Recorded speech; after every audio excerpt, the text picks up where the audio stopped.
just joining us, welcome. Welcome to the Authentic New York book event unveiling. We're here to celebrate Jodi-Ann Burey. I have to let y'all know. A lot of people don't know this. Jodi-Ann and I met at work in 2007. Okay, exactly. You would look at me and you think, you must have been a teenager then. I really was. We met at 17th Street and 5th Avenue at the Gap. Body, folding panties. Panties and bras, baby. Fitting people for bras, getting cursed out by unhelpful customers.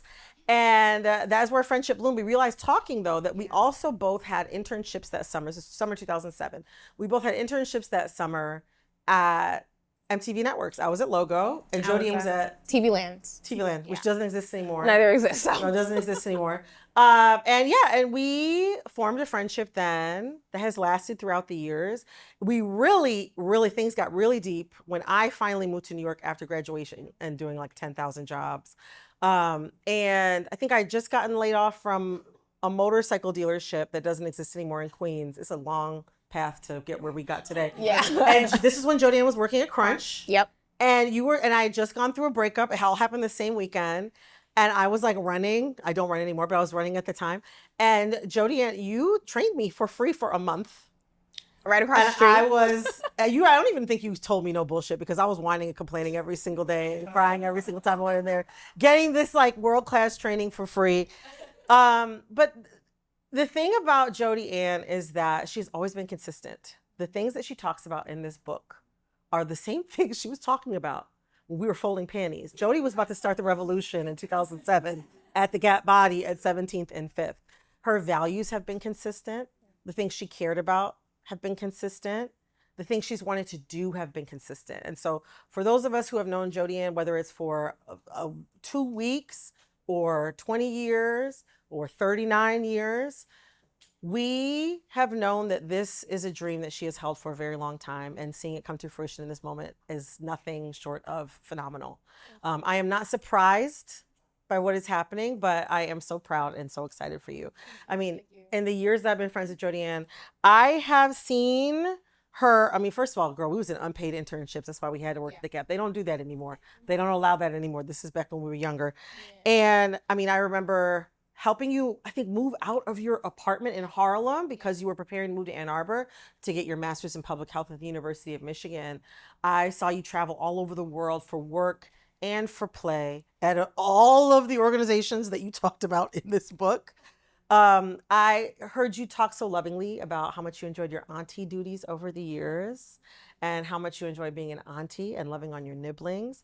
And I have seen you rise through the ranks at some incredible organizations, or they seem so on their face, and also seen you disavow those organizations and build something stronger and more sustaining for a career for yourself. And this book is a culmination of that. Thank you. That's Thank you true. so much. Thank So you. round of applause for Jodi-Ann. It is an honor to be here with you today. Okay, but I want to get into this book. Okay. As y'all can see here and here.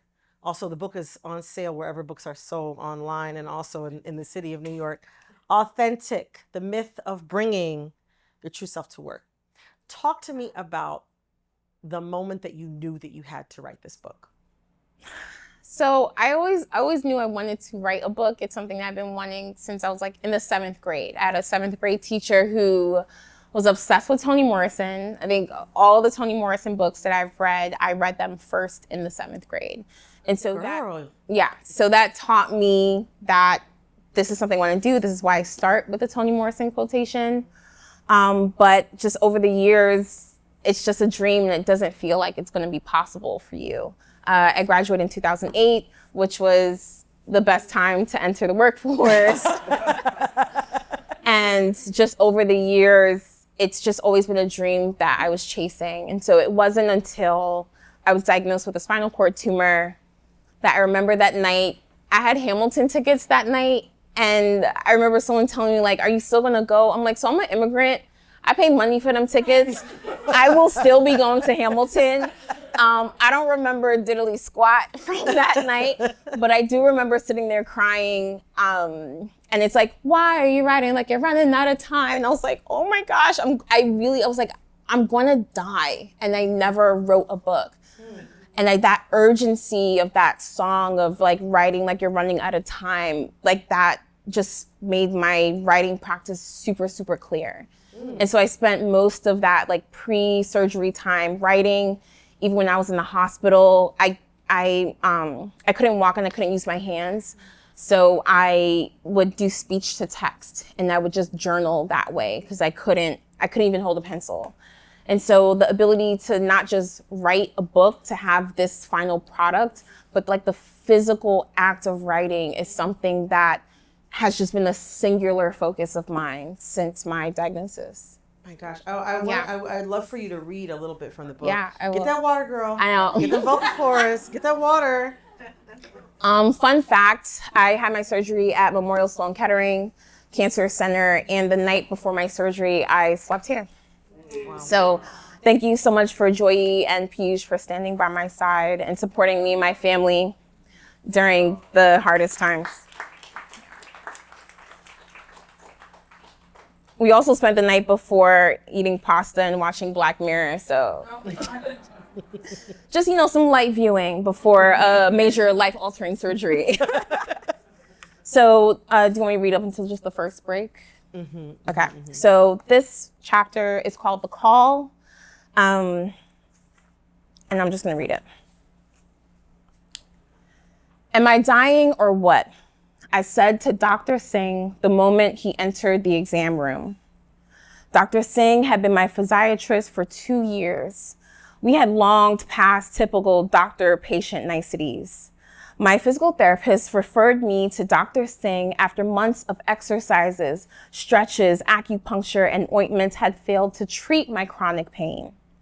She said I had a difficult case. That word, difficult. A common pejorative wielded against Black women who advocate for ourselves made it hard to hear a difficult case and not difficult patient or difficult person.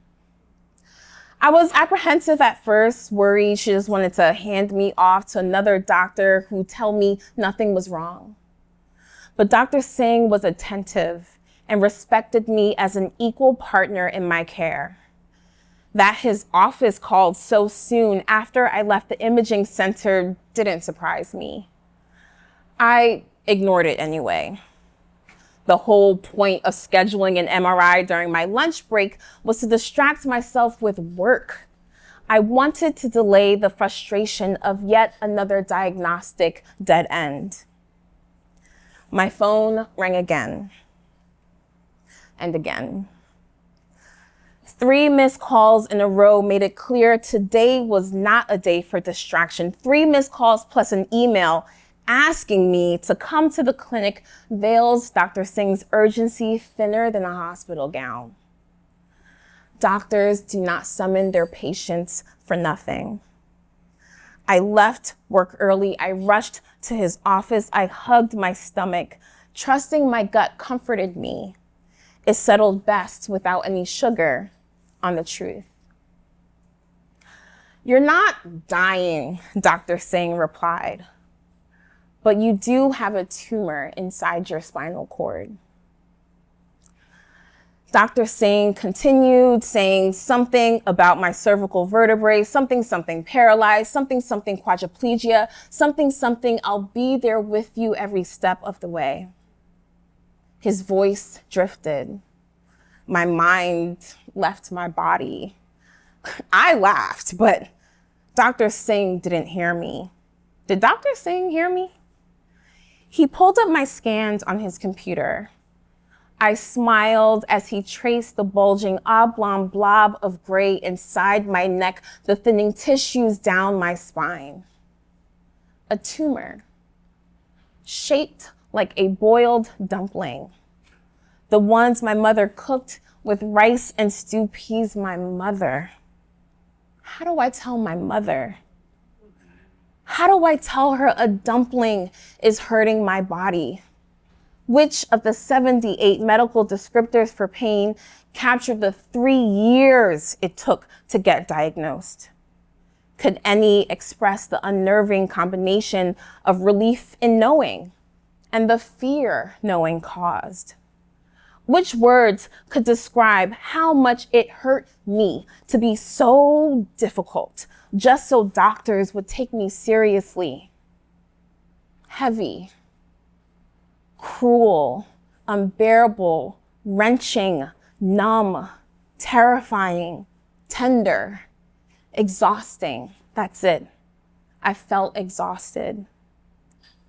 Something about a surgery consultation with a Dr. So-and-so in the morning brought me back to my body. Dr. Singh's presumption about my availability irked me.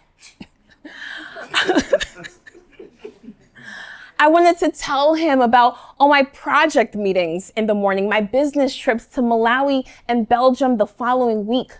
I wanted to brag that I had already booked a getaway to snowboard in Chamonix, and how cool it was that I could do all this when my Jamaican mother grew up walking barefooted to school. Allegedly.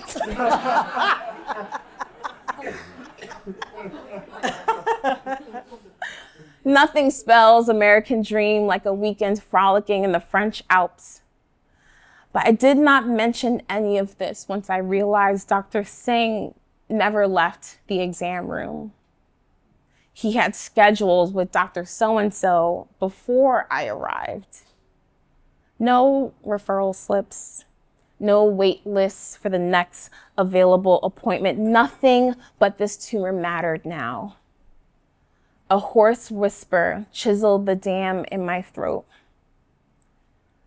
There is a tumor inside my spinal cord, I echoed, and let the hurt break free.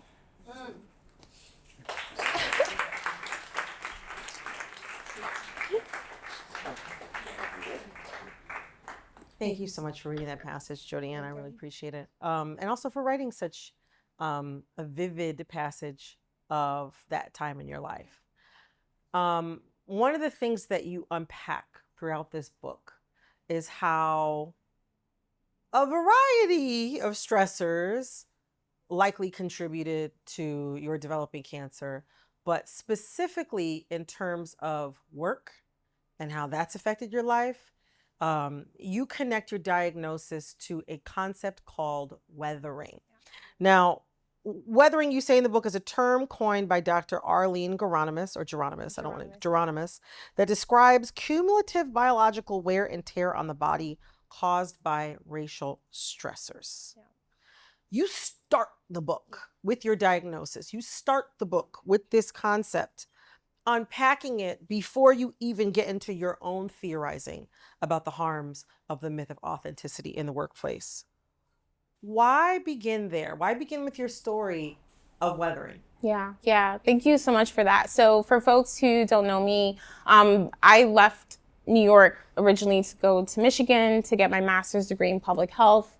And from that, I ended up in Seattle, where I've been living for the past 10 years. And so for me, once you get public health training, everything you do is public health. That is the foundation of who we are. If I'm going to talk about authenticity, there is nothing more authentic about being a human being than our bodies.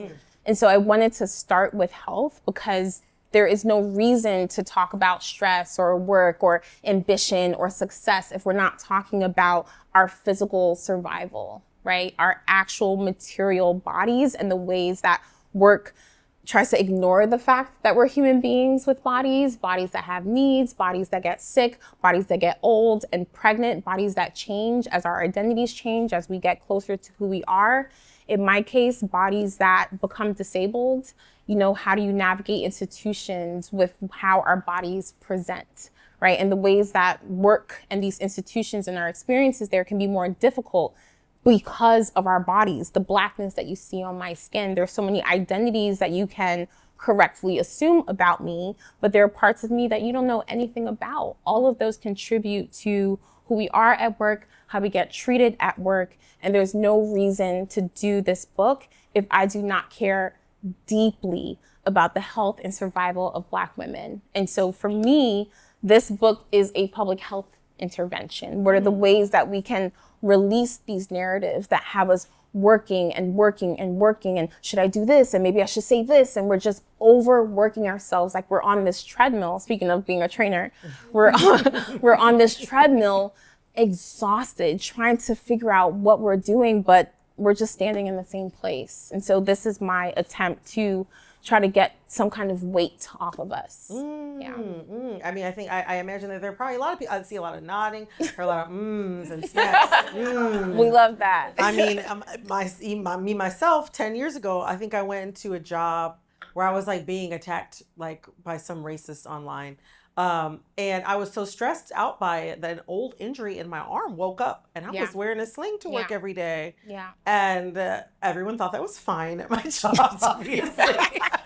I went to get an EKG. I was stressing. And I think at that point I was like, girl, if you think this job is giving you a heart attack, you should do less. I mean, I think that there are probably a lot of people in this room who have had those experiences where the stress of a job, the racial stress of a job, like does something to you physically that is unwanted and unexpected.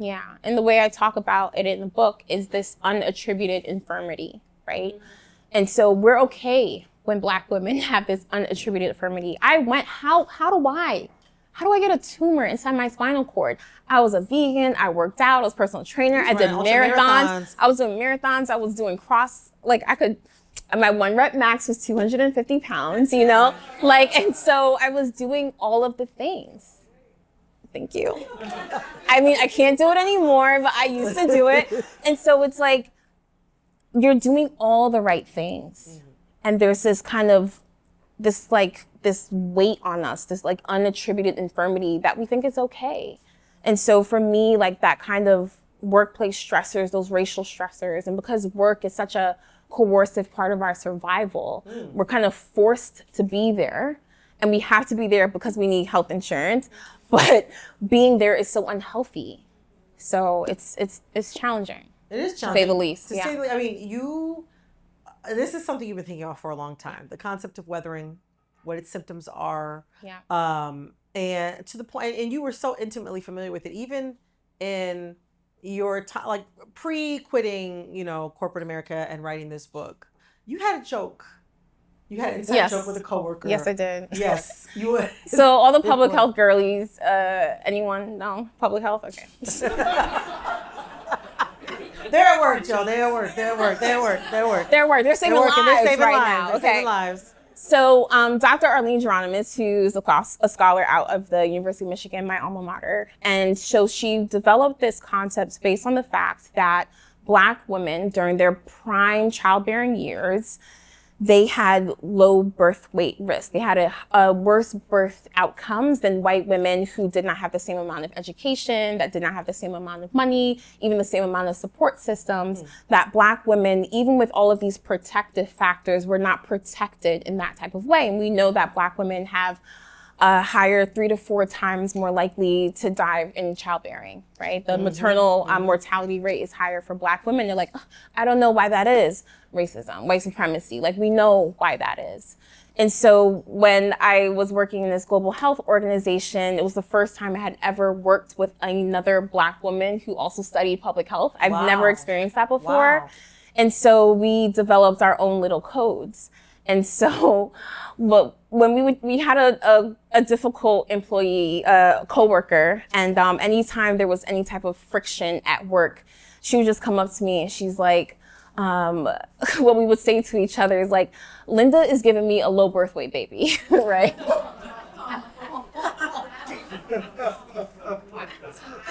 It is so macabre. Humor that gets you through. It's the humor. Our people, we have to laugh at something. But what I thought was so powerful about that is that we're connecting this like seemingly benign stressor to something that can show up years from now. Generations, right? And so at the time she wasn't married, she has a child now, she didn't have a child, I'm not married, I don't have a kid, but I know I'm like, the way this lady is talking to me right now,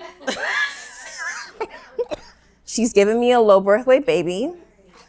I need to go into another room. We're going to take a walk. Like, and so what are ways that we can separate ourselves from the stressor? We can see it as existing outside of us, right? And so that, I think, helps create community, of course, between us. But that is how we survive that work environment. It's interesting. I mean, we'll get into this later in the conversation, but the kind of bonding that can sometimes happen as a result of experiencing the same harm. It can be very powerful, even though it springs out of something very painful. So, you know, this book, I mean, okay, so this is my advanced reader copy, which is signed, thank you, and came with a card inside. So I feel like a big VIP. But this book is called Authentic, and the subtitle is The Myth of Bringing Your Full Self to Work. Okay, which those who really know ball know that in 2021, Jodi-Ann had a top viewed TED Talk. Okay. Listen. I mean, listen, it's listen. Okay. And that is what the TED Talk, this book, this kind of, you know, there's a germ of a seed of the TED Talk in this book. And that's where we get it from. But originally when you were conceptualizing the talk way back, you wanted it to be called The Lie. Of bringing your, or you know, bringing yourself to full self is a lie. Lie. Yeah, is a lie. But you felt myth was a better, more precise term to use in this context. Why is that? And what are the myths we often tell ourselves and each other about the value and necessity of authenticity at work? And why are they so seductive? Yes. So at first I was like, the myth, no, not the myth, but like bringing your full authentic self to work is a lie. And I'm like, okay, that doesn't work because lies, you can kind of suss them out pretty quickly, right? So I was okay, well, bringing your full authentic self to work is a trap, right? Because the way traps work is that they play on your desires. We want to be authentic, right? But I'm like, I'm talking to Black people here, okay? So we are the type of people that's like, who all gonna be there, right? So I feel like traps don't really work with us in the same type of way. But myth felt more appropriate because there's a suspension of disbelief, right? So we know Pandora did not open a box and unleash, you know, evil into the world. We understand myths, they have a purpose. There are ways that we participate in it. It requires our believing to some extent. It requires us to suspend disbelief.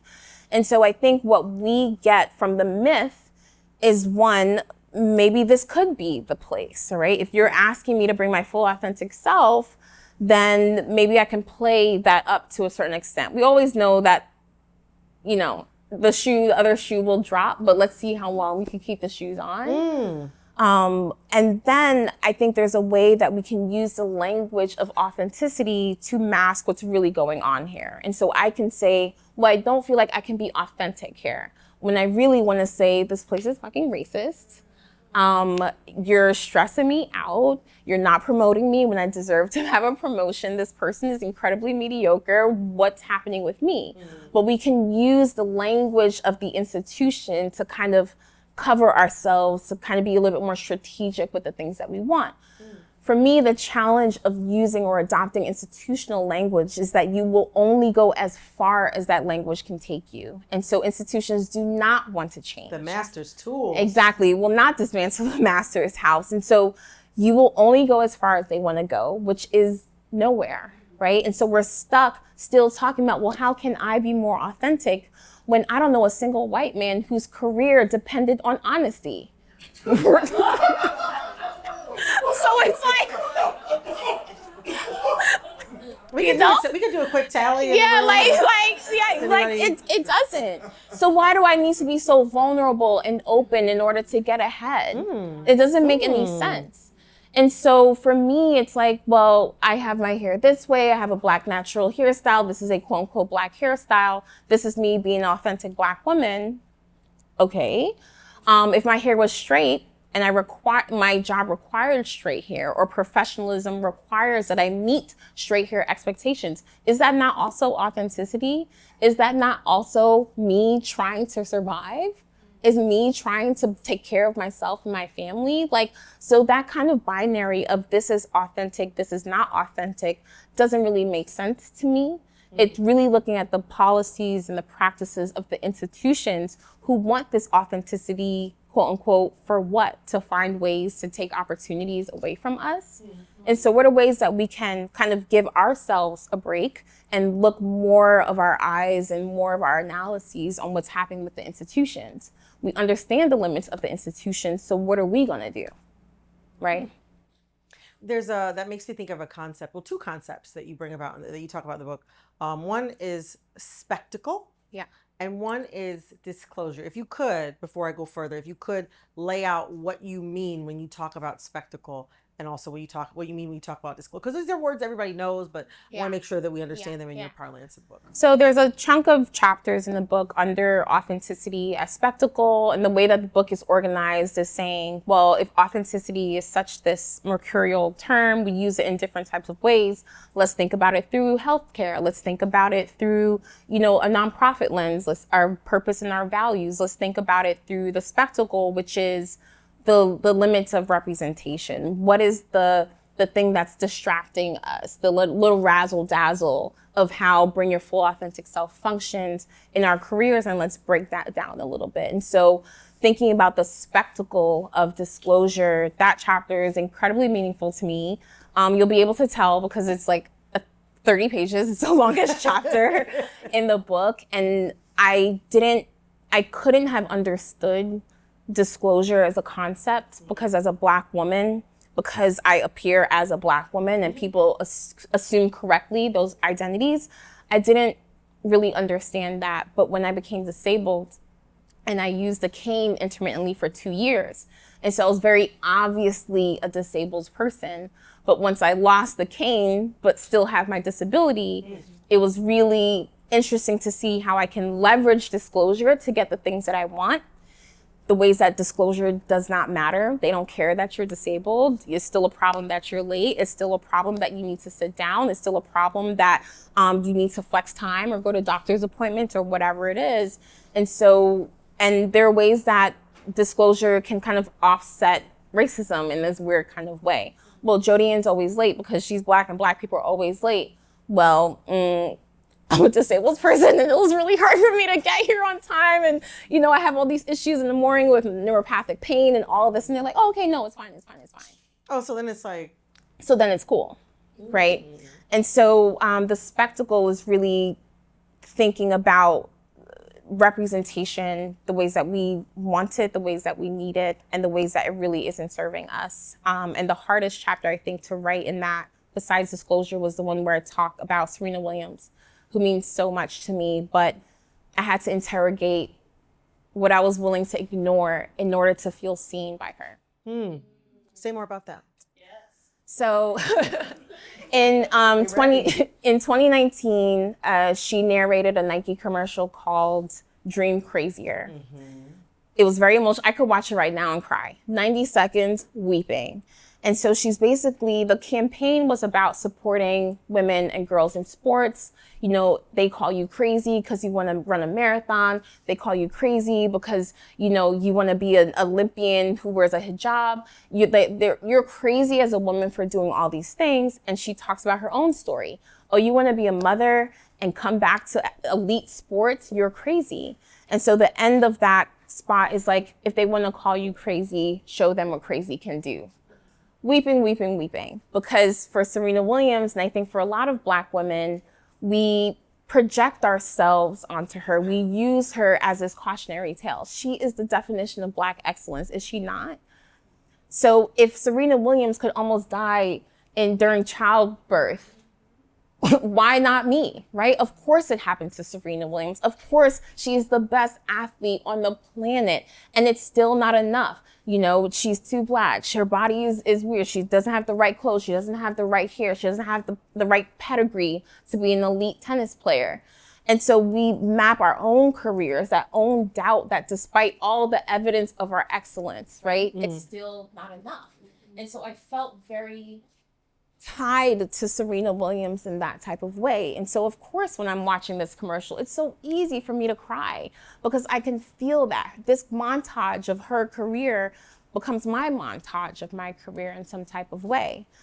But a couple months later, an Olympian middle distance runner, I believe, Alicia Montano, she published her own version of that commercial called #DreamMaternity.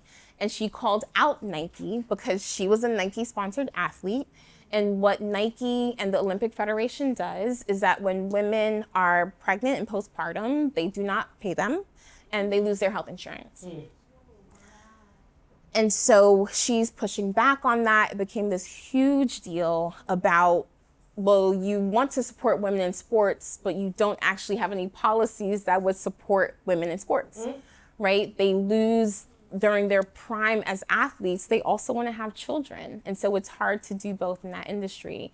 And so that chapter is me really wrestling with me as a Black woman. What are the ways that we, in an effort to be seen, we don't look, we don't want to interrogate. And so I'm talking about Bell Hooks's oppositional gaze. And what does it mean to take a sabbatical gaze, to kind of clock the critique and just opt out of it because you want to feel seen so desperately. And we can apply that to our own careers. We can apply that to a lot of women celebrities. Look at the, former vice president. We want to be represented by her. We want that. Because look at this Black woman. She's achieving this. We can achieve. Look at my boss or my boss's boss. Look at these Black women CEOs. We want that. But there's a limit, right? So spectacle, it's like the illusion of what might be parody or we might want to believe is parody. And disclosure can sometimes actually be a trap. You talk about times where you needed, certain accommodations for, whether it was mental health, physical health, disability, and kind of getting the runaround or getting interrogated. Or, someone, if you were like, you know what, it's not good for my mental health to travel as often as I've been traveling for work. It's like, well, you need to travel 30% of the time. Things are getting escalated up the chain. In many ways, disclosure of what you need, right? Which sometimes is it's a response to the spectacle of diversity or representation that makes sense. You're like, okay, this seems like a place where people are like, they're cool with it. They didn't tell me to get a perm, so maybe it'll be okay if I take mental health leave. And it's like, oh, nope. And you talk about the ways in which disclosure, you can be harmed by that, this. But I also really appreciated the fact that you talked about disclosure as a means of, in some cases, actually building community and creating access, intimacy, real bonds. Talk to me about ways, because everybody in this room has similarities and differences, right? And we all work with people that we probably have similarities and differences with. How can we use disclosure in ways that keep, they keep ourselves and other people around us safe? So, and this kind of requires someone to disclose, right? Whether you disclose institutionally, whether you disclose interpersonally. I had a coworker, because I was very open with my story at the time, I was still using a cane. So it was just a little easier to talk about being disabled. Her sister is deaf. And so we did a lot of programming as an organization. And so she came to me saying, we need to build deaf inclusion into our programming. And so years later, I asked her, why did you ask me? Why did you come to me? And she was like, well, because of your own disability, I figured that I wouldn't have to fight for it with you, that you would just understand. There were other times where I would speak openly about my cancer experience, and I had a now friend who was in the audience at the time, very high level executive. And it took a couple of years, maybe 2 or 3 years, and then we were talking about something, and I was alluding to my struggles with neuropathy and everything since surgery. And she said, we have more in common than you think. And I'm like, what? And she's like, I had thyroid cancer. And she had never spoken openly about it at all. And so the ways that we're able to work together, the ways that we're able to create community together, and kind of, there's a concept in the book that, it's not my concept, but it's referenced here, called access thievery. So what are ways that we can steal access, right? So I had a report whose friend's child was going through an emergency, really urgent cancer situation. it was a really kind of oppressive work environment, very cutthroat culture. So she came to me based on what she was saying, like, I knew that it was dire. This is just a friend of hers. And I was like, go do what you have to do, and you check back in when you have to. Don't even worry about it. And so I was able to steal access for her to have the time off, for her to have that kind of work flexibility, not worry about someone kind of on her in that culture. And I'm like, oh yeah, she's fine, everything's cool. So she came to me, we were able to create that kind of community together. And this story is not in the book, but we were able to create that community together where I could protect her from the challenges of the institution. I want to talk more about things that didn't make it into the book. Okay. Because, I mean, in this book, you share a lot. Yeah. You shared, even I was reading the book, I said. And this is my friend. There's something okay, and we have cackled on the phone a few times, about work. Yeah. And what's happening there. Yeah. Yeah. But there were things in the book even that I read that I was like, oh, okay, I didn't know you was gonna share that. Okay. Okay. I don't even know what you're talking about. But I mean, you open up about all your past jobs. Yeah. You open up about your relationships, family, parents' upbringing, your upbringing. You really put a lot out there. What is something that, you always got to kill your darlings when you're writing something. You can't keep everything in there that you want. What's something that is not in the book that you wish had been able to make it in? Okay. I'll share this because I'm like, maybe I'll write an essay about this, but I don't know. Yes, I'll just pitch share. the room, Joe. Just in a room full of writers, no problem. So I was thinking a lot about disclosure and the ways like parts of our identities actually support who we are at work, that our workplaces are benefiting from that part of us, but they don't know about it. And so I got really, really interested in white collar workers who did sex work. So, maybe a little thing on the phone, maybe a little bound chicka bow. I talked to an attorney, black male attorney, who was actively in doing adult films. Wow. And so I interviewed maybe... Wait, a black male attorney? Yes. That Yes. is so... A black their male attorney fucking mind, like their who mind. had... Yeah. What did he tell me? He said I had a 9 to 5 and a 5 to 9. Yeah. So I got really interested in the ways that sex work informed our ways of being as professionals, and that the ways that institutions were benefiting from those skill sets, but without knowing about that. Yeah, because there's there's a lot of shame. And, Yes, there's shame. And there's non-compete and all types of things that get all. And so what was cool about talking to him, I was like, but what if you're like, the judge recognizes you? And well, he's like, well, then it's mutual self-destruction, right? They don't want to You say. watching my films, so what's good? But what's cool about him is that because he's an attorney who did sex work, he also represented a lot of sex workers. Wow. Yeah, so he was able to support in that way. But I talked to a bunch of folks, all people of color, and I had one conversation with one woman, very open, and she just asked me, why do you want to tell that story? Why are you the person to talk about that? Yeah. And it took me aback. My initial thinking was, we're talking about authenticity. We're talking about being full human beings. I want to talk about sex. It is a part of our lives as people. And that felt like an interesting kind of convergence of ideas. But that question made me pull back completely, and I just took it out of the book. My agent is here, and he's never seen pages like that. Like, I wrote them, and they just like in a file somewhere. Because I just didn't feel like I was the right person at that time. And maybe I didn't have the right intentions. I didn't have the right container for it. And so I just took it out completely. Another thing I noticed that you didn't do in the book is that I know the name is a lot of the places that you were working. Okay. You do. The store, the org, the schools. The gym. In the book, you do not name the actual orgs that you work for. Yeah. Is this like so you don't get fined type of thing? Or is it like was that an intentional choice to not name names? Yeah, it's so funny because I don't know if you heard the book Careless People. It was like that kind of all tell all about Meta, Facebook, whatever, Meta. Yeah.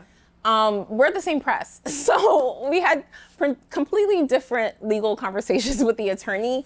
I made an active choice before I even met the legal team to anonymize my work history because I didn't want it to be like, oh, it's about this organization. My organization is great, but this organization is a problem. But I'm like, a lot of people work at nonprofits that are like this. A lot of people work at gyms that are like this. A lot of people work up at startups like that. And so what is the startup for me?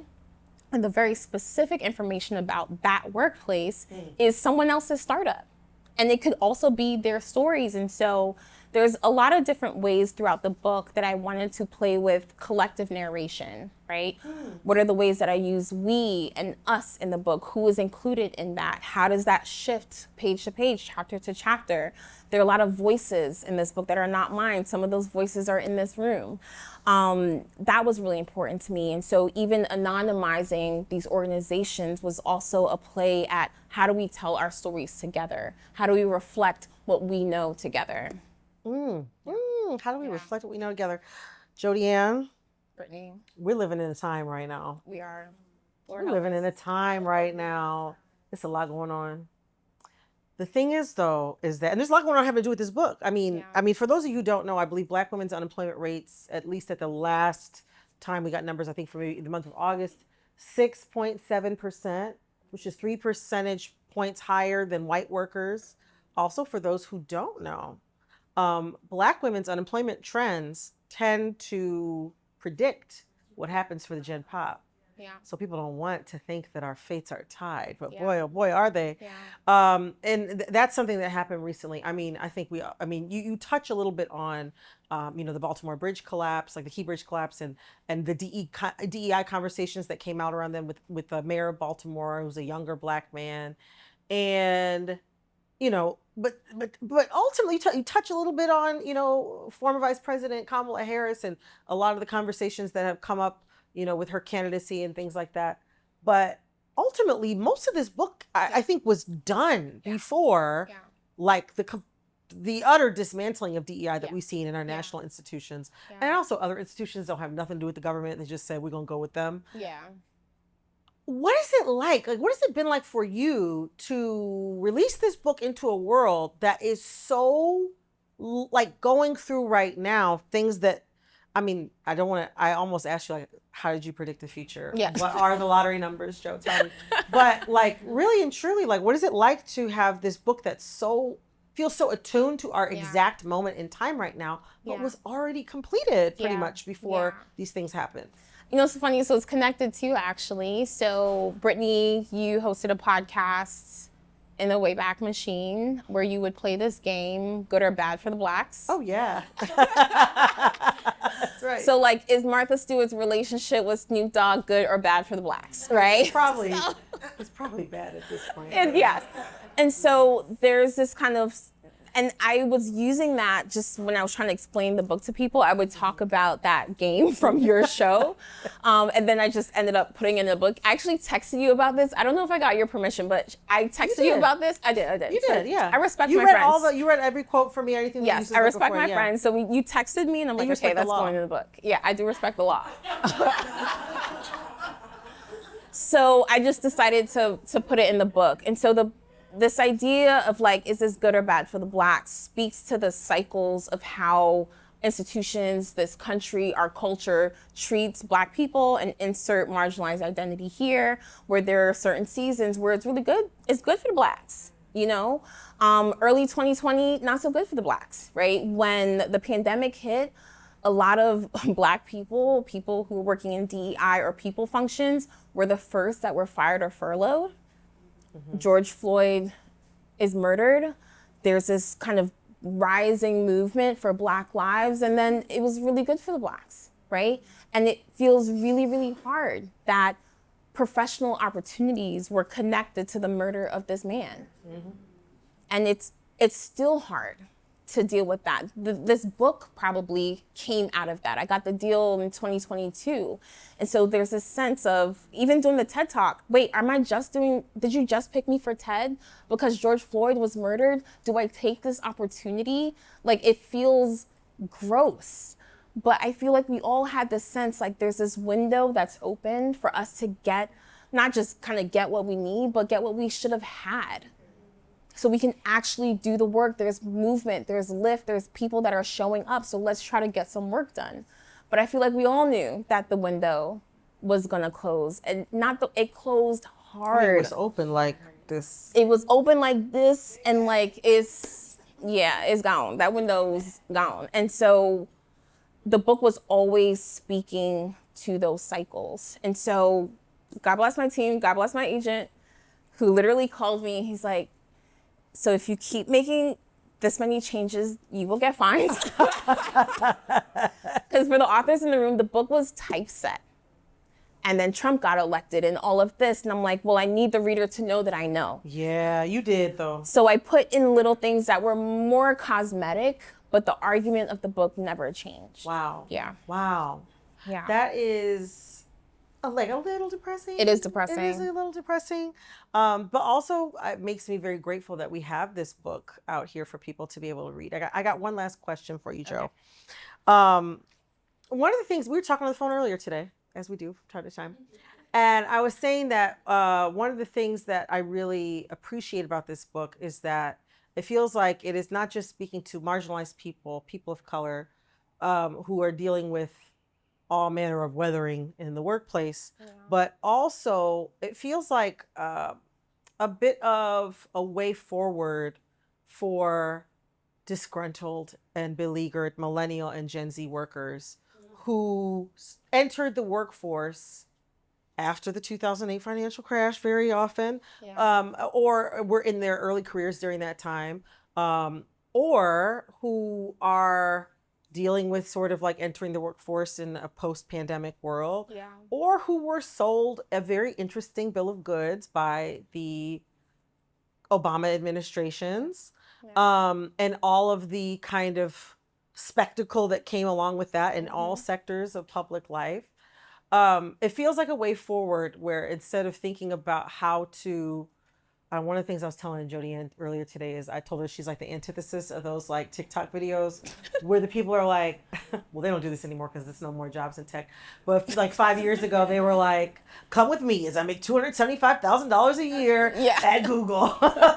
This is how to gain your interview. You're like the opposite of that. Instead of like talking about how to get into an institution or game your way into getting a career from someone else or an organization or institution, like charting a path forward in a point in our economy and in our workforce where the mask is off. With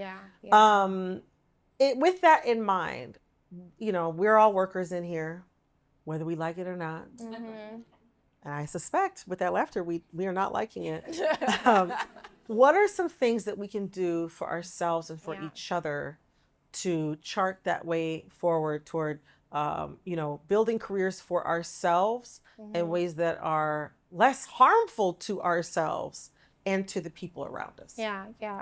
So the book has only been out for a week.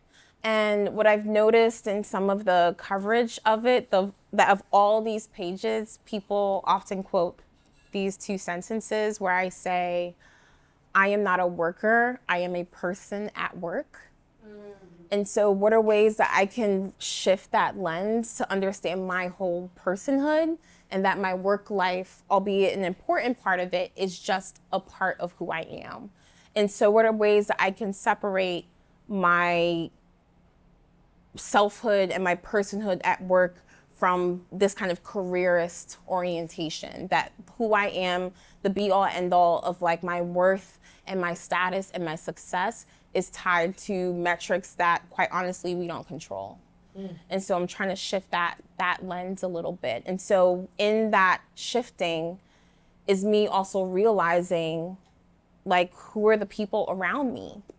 You know, what are ways that we're gathering with other professionals in our industry or in our close proximity? What are ways that we are gathering and sharing information beyond the institutional gaze? And so being in an employee resource group or something that is funded by your organization, that is not enough. there's an interview question that I have to ask, which I'm just like rolling my eyes just thinking about it. But they're like, what are some self-care practices, for marginalized employees, of navigating bias at work? And I'm like, join a union. If you cannot join one, start one. If you can't start one, then what are ways that you can gather with other people, share information, share resources, build something together? I can't tell you what that is, but there are ways that we need to turn our eyes away from institutions and look at each other. What can we do together? So that is what I'm hoping, that we can build a vision or imagination and the reality for our future in ways that feel outside of this kind of careerist orientation. Wow. Yeah. Wow, Jodi-Ann. Jodi-Ann Burey, round of applause, everybody. Thank you. Thank you. Wow, you're brilliant. You're brilliant. I just have to say, I met you at work, folding panties. Folding panties. Hiding out. We were hiding out in the fitting room together. Yes, we were. And only place that doesn't have cameras. Only place that doesn't have cameras. And it is an honor to be at work, really, tonight with you, discussing this book.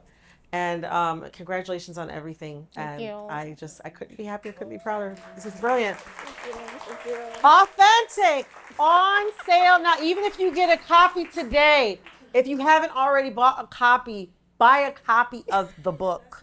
Okay? Okay? That's my friend, y'all. So thank you. Many copies here, and I suspect many of us already have it.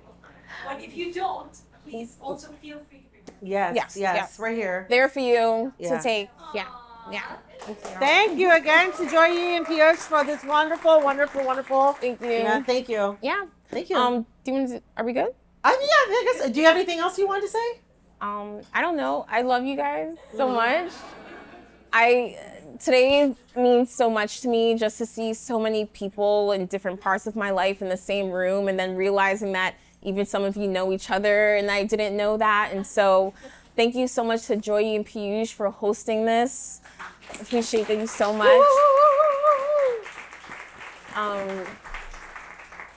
Thank you to the best agent in the world. Wait, can I embarrass you for a second? Okay, so this is my road copy of the book. I told you I did this, so this is not, I texted him, I was like, not to be a creeper, but this is what I did. I have a photo of him. He said that we're a team, so I want him on the road with me, okay? Thank you all. There's food, I'll sign books, and have fun. Yeah.